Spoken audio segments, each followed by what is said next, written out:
সময়ের থেকে অদ্ভুত জিনিস বোধহয় পৃথিবীতে আর কিছুই হয় না।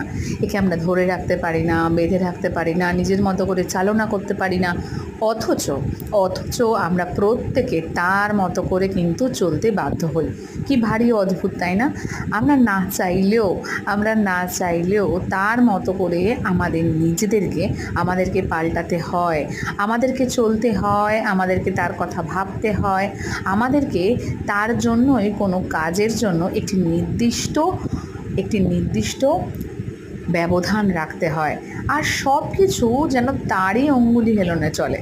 তাই সময়কে যদি নিজের বশে আনতে হয়, সময়ের উপরে যদি ছড়ি ঘোরাতে হয়, তাহলে কিন্তু সেটা অনেক বড় জীবন সংগ্রাম। আর সেটা কি?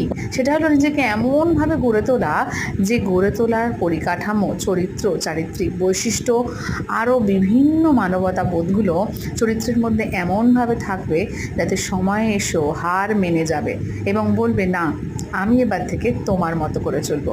কারা কারা এই লড়াইয়ে আছো, কমেন্ট করো।